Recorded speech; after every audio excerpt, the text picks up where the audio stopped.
The debate में आपका स्वागत है। आज हम कैपिलरी टेक्नोलॉजीज इंडिया लिमिटेड के आईपीओ प्रोस्पेक्टस से उभरे एक काफ़ी अहम मुद्दे पर विचार विमर्श कर रहे हैं। जी हाँ, और मुद्दा है उनकी थोड़ी आक्रामक सी लगने वाली अधिग्रहण नीति। क्या ये जो लगातार कंपनियां वो खरीद रहे हैं, जैसे परसुएट ग्रुप है, रिवॉर्ड्स प्लस एसेट्स वगैरह, क्या ये उनके लिए आगे चल के फायदेमंद साबित होगा? बिल्कुल, और यही हमारा आज का केंद्रीय प्रश्न भी बनता है। क्या कैपिलरी की ये जो अधिग्रहण रणनीति है वो उसके स्थायी विकास की एक मजबूत नींव है, या फिर ये अपने आप में एक बड़ा जोखिम, एक बड़ा रिस्क पैदा कर रही है? मेरा मानना है कि ये रणनीति उनके विकास के लिए खासकर अमेरिका और यूरोप जैसे अहम बाजारों में विस्तार करने और अपने प्रोडक्ट ऑफर्स को बढ़ाने के लिए न केवल जरूरी है बल्कि सफल भी रही है। लेकिन मेरा नजरिया यहाँ थोड़ा अलग है। मुझे लगता है कि इस रणनीति में एकीकरण यानी इंटीग्रेशन की चुनौतियां हैं, वित्तीय स्थिरता पर भी सवाल उठते हैं, और हाँ, भविष्य की अनिश्चितता जैसे महत्वपूर्ण जोखिम जुड़े हुए हैं, खासकर तब जब हमें ये भी नहीं पता कि आगे वो किन कंपनियों को खरीदने वाले हैं। ये अभी तक साफ नहीं है। देखिए, इन अधिग्रहणों ने कैपिलरी को महत्वपूर्ण अंतर्राष्ट्रीय बाजारों में तेजी से कदम रखने का मौका दिया है, जैसे परस्यूट ग्रुप के जरिए अमेरिका में और रिवॉर्ड्स प्लस एसेट्स के जरिए यूरोप में। और ये सिर्फ एंट्री नहीं है बल्कि इसमें कामयाबी भी मिली है। परस्यूट ग्रुप को खरीदने के बाद फिस्कल 2022 से फिस्कल 2025 के बीच अगर आप देखें तो उसके रेवेन्यू में अच्छी खासी बढ़ोतरी हुई है। तो ये दिखाता है कि कंपनियां सफलतापूर्वक जुड़ रही हैं। साथ ही जैसे टेनरिटी से डिजिटल कनेक्ट बिजनेस खरीदा उन्होंने, तो उससे रिवॉर्ड्स प्लस जैसे नए उत्पाद बनाने में मदद मिली है। वे इसे एक तरह से ग्राहक जोड़ने की लागत यानी कस्टमर एक्विजिशन कॉस्ट CAC उसको कम करने का एक तरीका मानते हैं, और उनका दावा है कि उनके पास कंपनियों को जोड़ने का एक सिद्ध प्लेबुक है, मतलब एक स्थापित और कामयाब तरीका है। विस्तार की बात सुनने में तो अच्छी लगती है, पर जो प्रोस्पेक्टस में जोखिम बताए गए हैं उनको हम नजरअंदाज नहीं कर सकते। जैसे रिस्क फैक्टर 6 है, वो साफ कहता है कि इन रणनीतिक अधिग्रहणों को ठीक से एकीकृत करने में विफलता का खतरा है। और ये इंटीग्रेशन सिर्फ कागजों पर नहीं होता ना। इसके अलावा इन डील्स की वजह से कंपनी की बैलेंस शीट पर काफी ज्यादा गुडविल यानी अधिग्रहण के लिए जो अतिरिक्त कीमत चुकाई गई वो जमा हो गई है, जो सितंबर 2025 तक करीब 2910 मिलियन थी।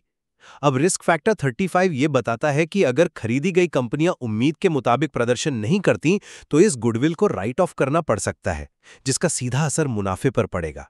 और ये भी याद रखना होगा कि इन अधिग्रहणों के बावजूद कंपनी ने पिछले कुछ सालों में फिस्कल 2023, 2024 और H1 FY25 में भी नुकसानी दर्ज किया है, रिस्क फैक्टर 5।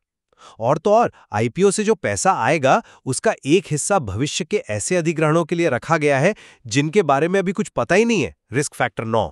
ये तो अब सीधे सीधे एक अनिश्चितता में निवेश करने जैसा हो गया। जोखिम की बात की रिस्क फैक्टर 6 की, लेकिन परसुएट ग्रुप के राजस्व की वृद्धि क्या ये नहीं दिखाते कि वे एकीकरण कर सकते हैं?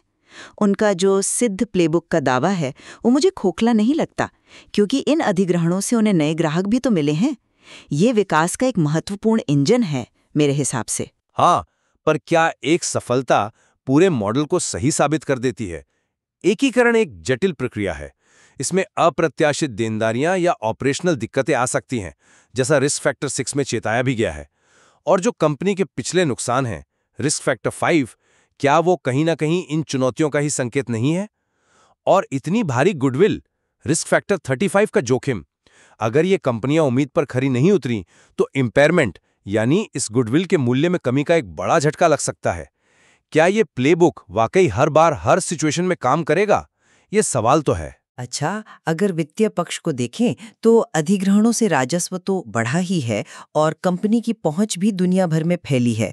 उनका जो CAC रिप्लेसमेंट मॉडल है, मतलब नए ग्राहक जोड़ने के लिए पारंपरिक बिक्री विपणन के बजाय अधिग्रहण को ज्यादा कुशल मानना, वो कारगर लगता है। और फिस्कल 2025 में जो लाभप्रदता में वापसी हुई है MDA पृष्ठ 471 पर, वो एक सकारात्मक संकेत है, भले ही पिछले कुछ समय में नुकसान रहे हों। लेकिन क्या ये मुनाफा टिकाऊ है? बैलेंस शीट पर गुडविल और अमूर्त संपत्ति का बोझ कम नहीं है। और हाल के नुकसान फिस्कल 2023, 2024, H1FY24 को हम हल्के में नहीं ले सकते। और एक दिलचस्प बात यह भी है कि प्रोस्पेक्टस के मुताबिक उनकी ग्राहक अधिग्रहण लागत CSE खुद भी बढ़ी है, रिस्क फैक्टर 34। तो फिर सवाल उठता है कि क्या वाकई अधिग्रहण पारंपरिक तरीकों से ज्यादा फायदेमंद साबित हो रहे हैं? मतलब क्या इन अधिग्रहणों से मिलने वाला फायदा उनसे जुड़े रिस्कों और लागतों से वाकई ज्यादा है? ये देखना होगा। अब जरा भविष्य की रणनीति की बात करते हैं।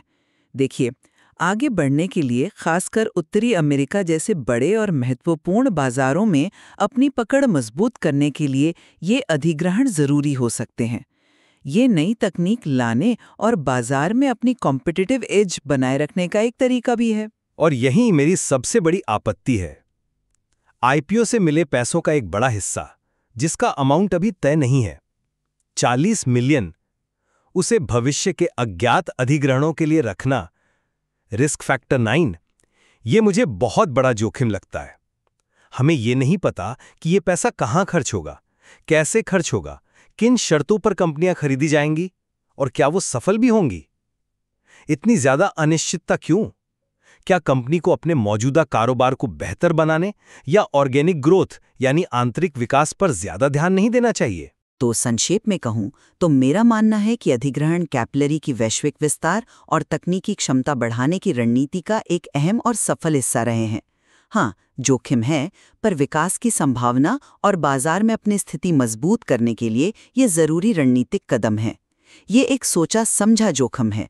और मेरा निष्कर्ष ये है कि हालांकि अधिग्रहणों से विस्तार हुआ है, इसमें कोई शक नहीं, लेकिन इनसे जुड़े जो वित्तीय जोखिम है, भारी गुडविल है, पिछले नुकसान हैं, एकीकरण की चुनौतियां हैं, वो बहुत महत्वपूर्ण हैं। और भविष्य के अज्ञात अधिग्रहणों के लिए पैसा अलग रखना इस अनिश्चितता को और भी बढ़ा देता है। निवेशकों को इन पहलुओं पर काफी गंभीरता से विचार करना चाहिए मेरे हिसाब से।